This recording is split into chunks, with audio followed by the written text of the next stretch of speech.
Hello and welcome to another edition of Turning Pages, the show that focuses on much more than just books. My host, Margaret Porter, and I are delighted to be back here again for another edition of our show, and we thank all of you who reached out and said how much you enjoyed the two previous episodes. Today we have two guests who are going to talk about a project that really is a work of love and a loving, wonderful tribute to an important part of their family. One of our guests is Jim Weber, who I've had the good fortune to know for 44 years. We were in kindergarten together, and together we delighted dozens with our singing and dancing in No, No, Nanette.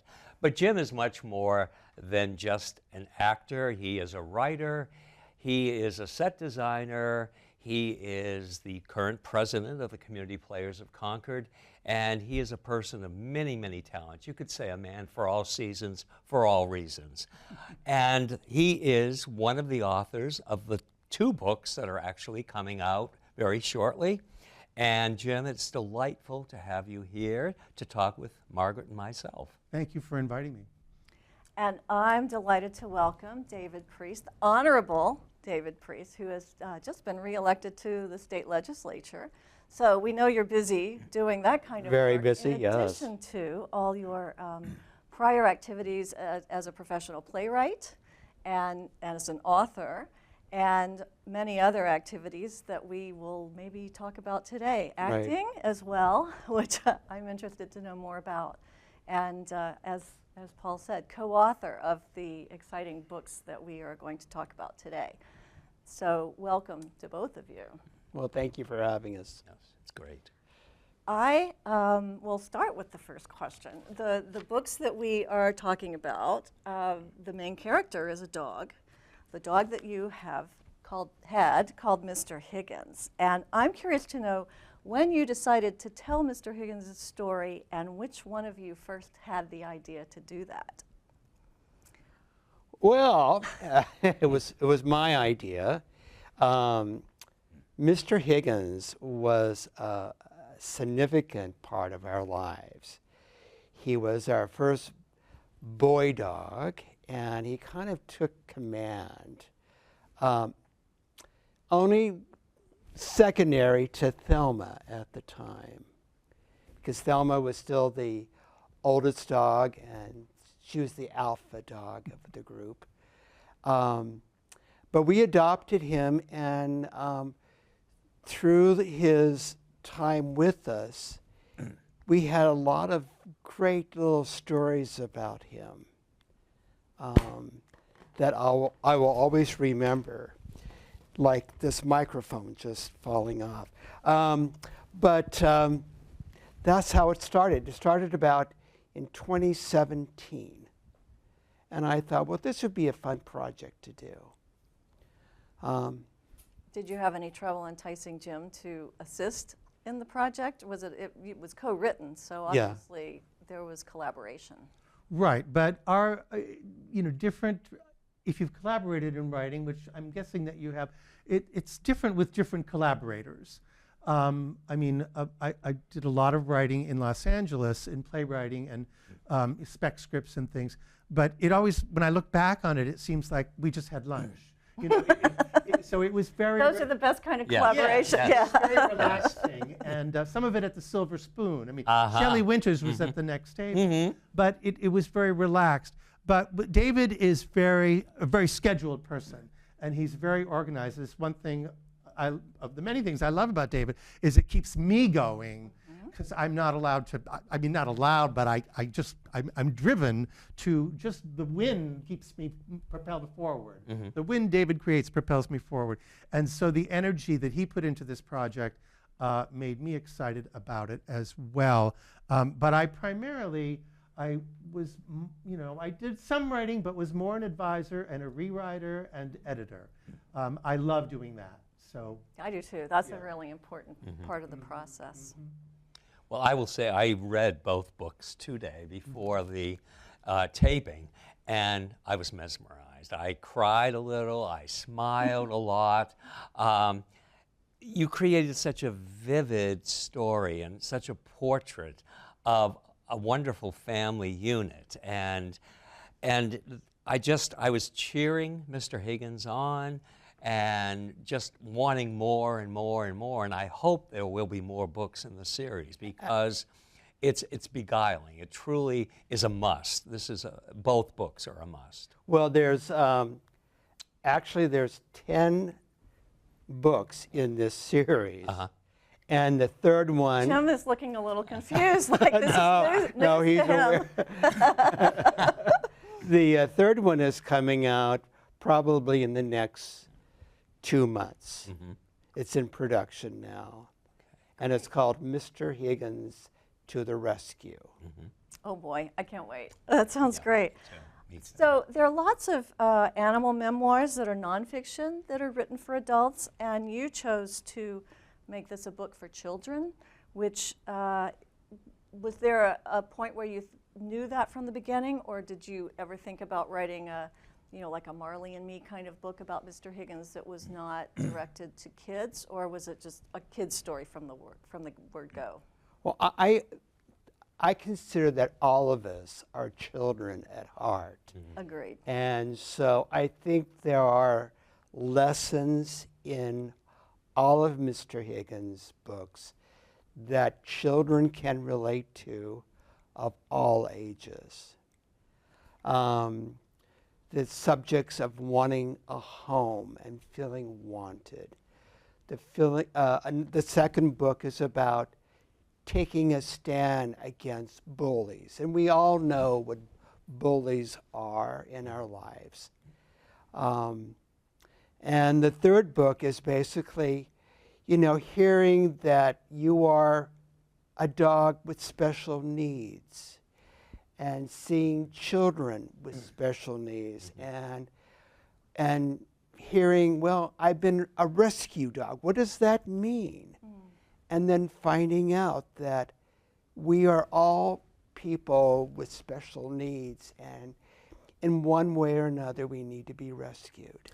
And I think what you say about, that we're all children, but especially when we relate to animals, I think that's very, very true, because naturally, for human beings, we want to understand how they're thinking and feeling, and our only knowledge is, from what we've learned growing up of how people think and feel, and we ascribe those to animals. And I think it really helps us relate, and it almost makes you a child again to have an animal, as you both know. I mean, and it was very important to us, and especially, as you said, I mean, I have never lived with a rescue animal before, so this was like a first. Mr. Higgins was the first rescue animal I've ever been near, and he was certainly quite special, and special needs as well. He was not, the kind of dog that runs up to people wagging his tail. He kind of looked at people and sussed them out and see what he was comfortable with. I always thought I would joke that, I don't know if I can say this, but he was a little bit on the spectrum, whatever, because he was guarded and he really did it his own way, And, but eventually, certain people he'd go right up to, and then others he wouldn't. But it was always the person you didn't expect. Oh, that's interesting. Well, what you're saying about the messages in both stories, I think they're very clear. They're also subtle in a way. So you're not, as I said to Paul earlier today, you're not hitting the reader, whether it's the adult reader or the young reader, over the head with them. The messages are naturally there, and it conveys a lot about relationships through the dogs, and also, the sense of found family, the sense that when you care for people that you can't tell if they care for you, but they're part of your pack and you want to be protective and supportive of them, and all of these wonderful, very positive, but told in a really sensitive way. Yes, and exactly. very effective and powerful, I felt. Very. But it's not just a children's story. I mean, we're adult readers. Yes. We're children at heart, but we are grown I up. was so moved. That's really great to hear, because I think that character was so important to at least our knowledge of these dogs, and that's what it was. Just so the characters, they were also rich, and in our lives together, we don't have children, so so I'm not just fantasies about them, but we do talk about them almost as though they're characters, and we develop that in our conversation, in our lives. But they had such strong and individual characters, and I hope those came across. Oh, very much in so. their Very stories, much so. and Very much so. and people can identify with that as well. And it's so easy to give the animals, words to say in language, and because their character is consistent. It's very consistent. Yes, absolutely. Yeah, it's a highly recommend, and I highly recommend it for people to consider giving the first 2 books in the series as Christmas gifts. Yes. Because, excuse me, perfect. I mean, I would love to read it to somebody. If I had a young niece or nephew living nearby, it's the kind of stories that I would just love to read to them and just give voice to the words and the thoughts and the feelings, because they are so vivid. Yeah. Well, thank you. Thank you. We've collected a number of photographs of people sending us pictures of kids, their kids reading the books. Oh, that's wonderful. Oh, yeah, Horrible. yeah. We can't show them, but And even videos So sweet. of children Reading reading to the their story. mothers. Oh, that's so gratifying as an is. author to show that how much it means to other people and their Love it. appreciation. And at the polling place last Tuesday, when Jim and I was standing with our sign, children would come by and their mother said, "Are you David and Jim? Oh. Our child has the Mr. Higgins first 2 Right, books." right. And the little girl got so shy and bashful because Oh. she was seeing Jim and David for Real the life. first time in The real life. people. I love that. It was really very Yeah. gratifying. Right. And so have all your dogs been Scottie dogs? Scottish Terriers. So what is it about that breed that you are particularly drawn to, or they're drawn to you, whichever? I got my first Scottie when I was in 1979, and I had moved to Wisconsin to take a job in Beloit, Wisconsin. And I decided I needed a washer and dryer, so I went down to the nearby mall, and while I was walking there, I came across a pet store, and there was a Scottie in there. And I decided to forego the washer and dryer and to bring back the Scottie. Get a dog. I know, it's crazy. And that No, was it's my not. and that was my first Scottie, and that was Lucille McGillicuddy. And I've had, I must have had like 6 Scotties since then. Oh, wow. But and they're very special, but because they're very independent, and they're very strong-willed Personality. and personality. Yeah. And Jim came into my life when I had Thelma McGritter, and she was Whom people get to meet. yes. Yes. In Yes. One of book, the 3 main- Yes. in Takes Very and true, yeah. particularly, yeah. Yeah. There's Yeah. probably a picture of Thelma in the snow amongst the pictures you have Yeah. that you could see on the program.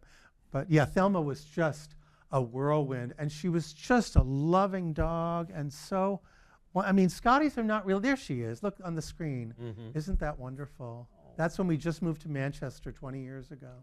In And 1980. she had never witnessed snow until She Oh. loved it. She loved everything. I mean, she would dive off the end of a dock, never having been in a lake, to get a tennis ball, and then going, "What's this?" and like fly out of the water. But but she would just do it. She just did it. She was an amazing dog. And then we would take her out in kayaks, and she would sit regally at the steer, like Eleanor of Lion in the Winter. With yes, coming in And in her barge. would be paddling Oh. along Exactly. in the middle of the Yeah. lake, and I thought, what am I doing in the middle of the lake with the dog with no Yes. life We look preserver? back now and we go, Yeah. putting things at risk. I think was my point. Anyway, but she was Yeah, a a special, great special dog. dog. But she was the alpha dog, and when we got Mr. Higgins, he had to take a second place, whatever. But Mr. Higgins had his own characteristics. He was a real boy dog. I mean, you got out that ball, and he could jump 3 feet in the air. He Like, could. no problem at all. He weighed nothing, and he would play ball until you were tired. He never got tired and went in. You could stay there for hours. You know, at the age of 14, Yeah. he became suddenly a puppy Yeah. again. Oh, If how you got the sweet. ball out to He play always ball. did that. He Oh, was that's always- great. And he just loved it Yeah. to the very end. Yeah. It was just wonderful to see that. Not being. And Jim got a lot of exercise in I the did. backyard. Well, that's got good. me out. That's a good thing about dogs. And the backyard grass was Yes, just we got kinda- all a crack was woven in there, like when people play ball. Anyway, so how athletic of us. But yeah, he was quite a guy. He really was, and he just changed personality the second the ball came out. It was always. Oh, he Oh, was that's just. fun. And even in the winter, when we couldn't get out, in our big long house, Yes. I would throw the ball from 4 rooms away. Yes. He would run after and bring it back, and that Fun. kind of thing. Anyway, Yeah. so and then was there's very fun. cat Charles Margaret. Yes. So our cat was found by our pastor Another rescue. in Manchester, whose name was Charles. So that's where she got the name Charles. And when we got her, she was in heat. There she is in the picture. There's Charles right there. And she was so beautiful. Oh, her fur was so soft, and her eye. Anyway, I but, knew the human Charles, so I yeah. remember the human Oh, Charles. Yeah. So, yeah. Yeah, look at her on the bed with the bird. That's lovely. Isn't that great? Oh, look at her. Yeah. She was a great cat, very sleek, and not like cuddly, jump up on you kind of thing. She mostly performed. She would writhe around on the bed. The diva. Right. But we kind of thought she was like Maggie the cat in, In Oh, Cat on yeah. a the Hot Tin Tin Roof. Roof. Elizabeth So that's where Taylor. Margaret came from. Oh, So love she was it. That's Charles great. Margaret. Margaret. Right. And then Jim decided, well, if she's Margaret, she needed to be Anne Right. Margaret. So she was Charles Ann, Charles Margaret. My goodness. And then give her the sister note. Oh yes, and then someone, Barbara Woodman from the Players, she Yes. said to me, "What color is Charles?" And I said, "She's black and white." She said, "Well, then she's Sister Charles Margaret." So that stuck like Like a nun. And tell her about the last name. So from that, well, Kitty Carlisle died, so we had to add that on. She was Oh. Kitty Carlisle, Charles Ann Margaret. But you know, That was Right. the and then he end. said, "Stop, Yeah, stop, yeah, really. no more." Yes. As a writer for adults, I don't get the fun other than cover art of things being illustrated. And so I wanted to ask a question. The style of illustration is a little different for Yes. each book, but equally good on both. Did you have any kind of input? Did you No. share pictures of the dogs Well, or what we animals, did, or- the publisher had sole discretion of the illustrator.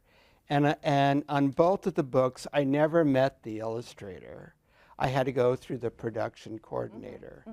And I would send him copies and photographs of these animals and of Jim and myself. And David would draw, basically rough sketches Yes. of how Like storyboard. this or that. He Yeah. would Yes. basically storyboard exactly of what we were intending for particular scenes, and only then would they start to send back versions. But I have to say, David had the patience of a saint going through. I couldn't have done it, because this was a part of my editor skills stopped when it came to that after like a year of negotiation on the photo on the artwork alone.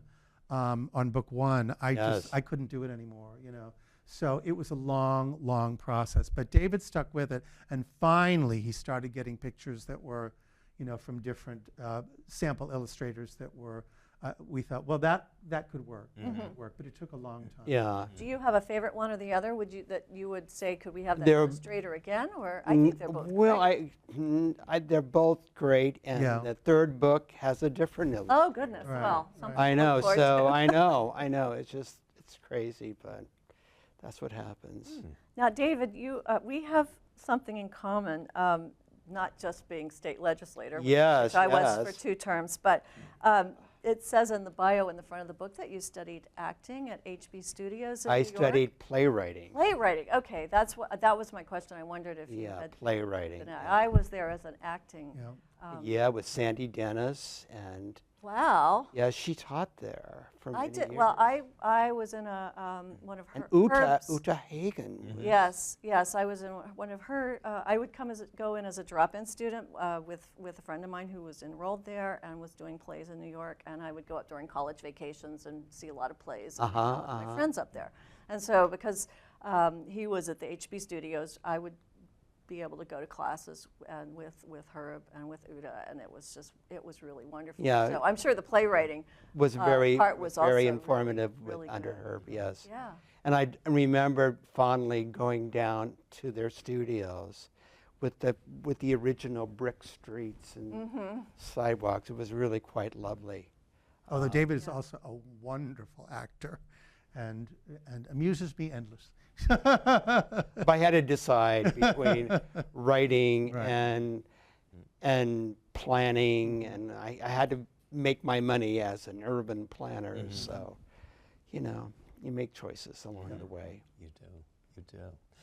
You will both be making an appearance on Saturday, November 23rd, at the Bookery on Elm Street in Manchester, and doing a reading from the book also. It's at 11:30 to 1:30, correct?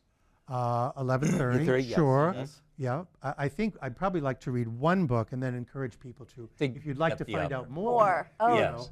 that's good marketing. Yes, yes, And the perfect time to get Yes, your yes. Christmas Oh, there we shopping go. done. Thank you, Paul. for the show. yeah, Yes. That yeah. nice. Yes. And so here in Concord, you'll also be at our wonderful independent on Main Street Gibson's bookstore in January. After Christmas, when people get their Christmas gift That's cards from right. Gibson's, Yes, they can exactly. go. Those kids need to pick things out. Yes, and do. so that will be Saturday, January 11th at 11 o'clock. right. Yes, That's so correct. Looking forward to it. hopefully we can drum up a big crowd for you. That would be great. Yeah, Thank you Absolutely. Absolutely. for mentioning both of those. Yeah. Yes.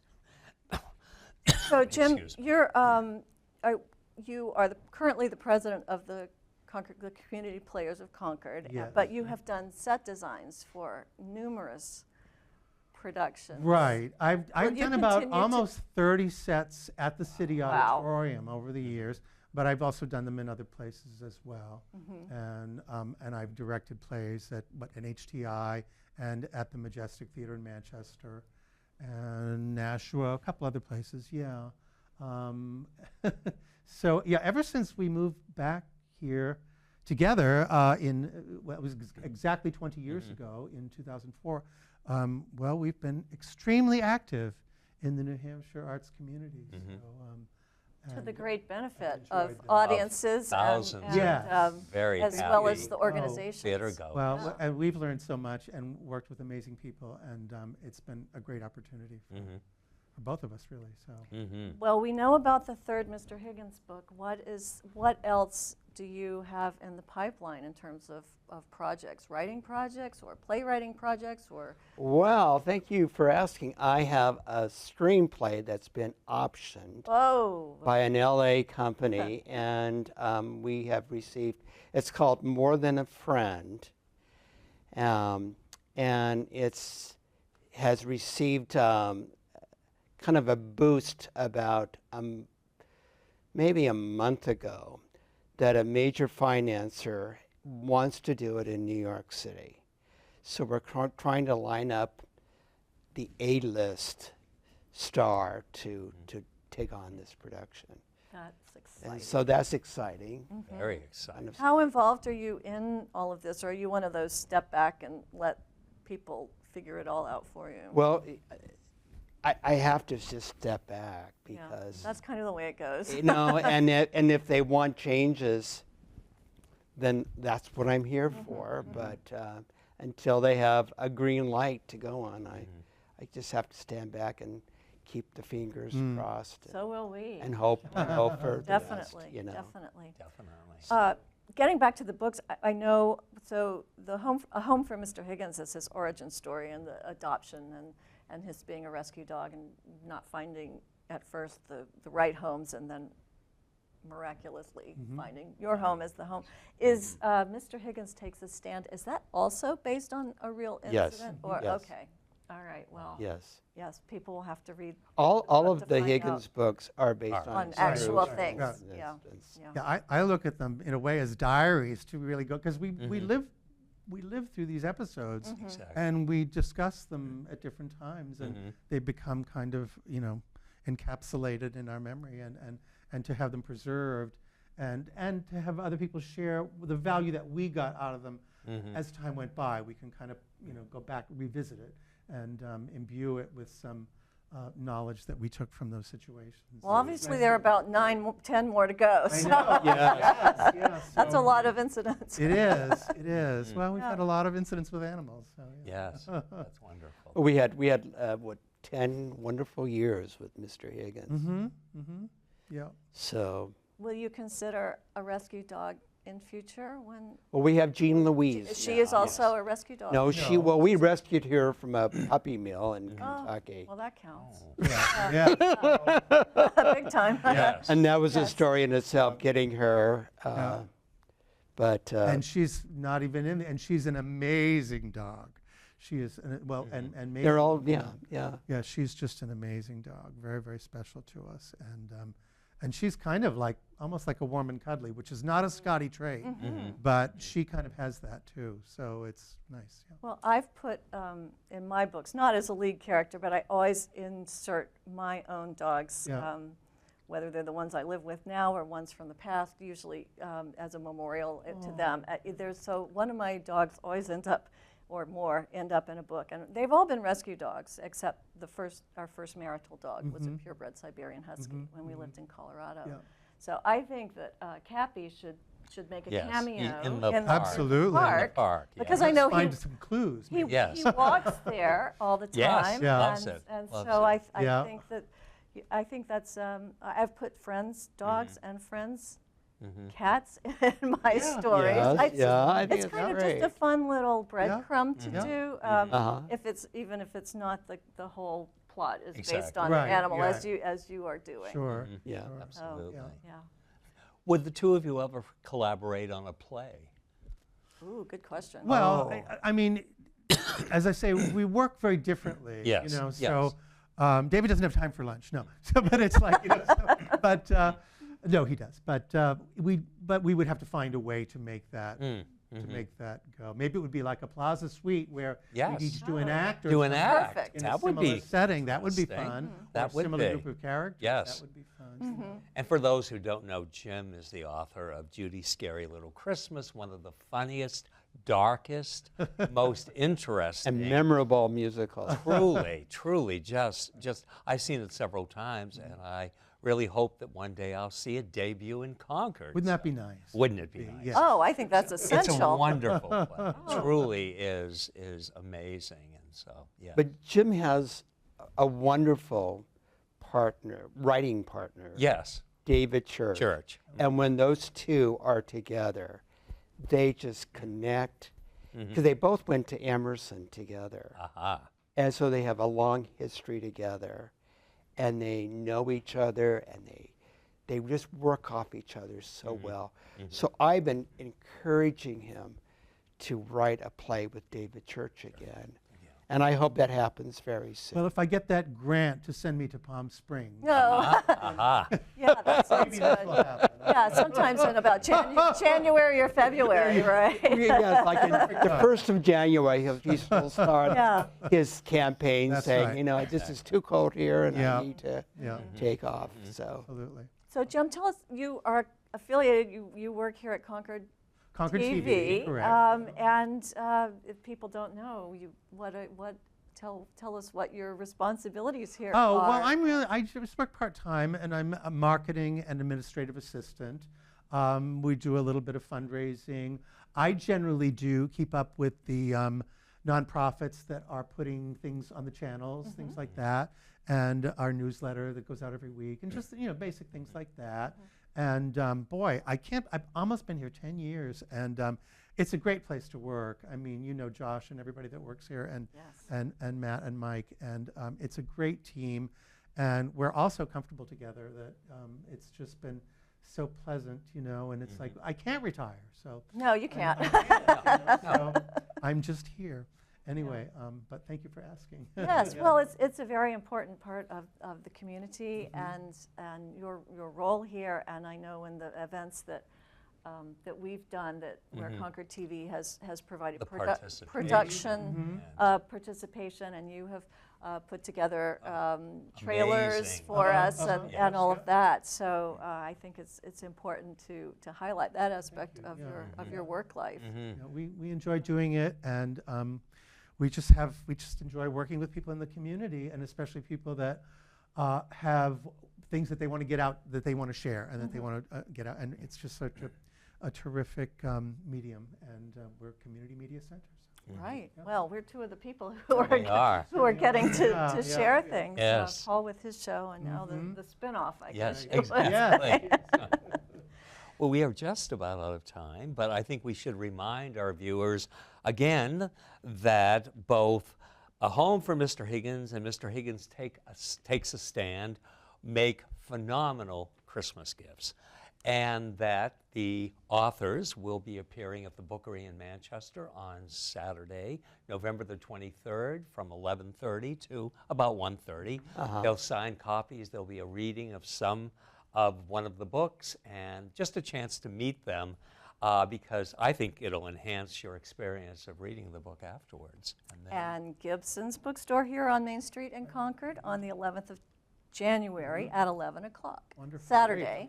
So you don't have to skip work. Exactly. And tune in next month for a special Christmas show. Yes. And no spoilers, but it's going to be a lot of fun, and hopefully we can help people put together a shopping list for gift buying for the holidays. So thanks for watching. Thank you.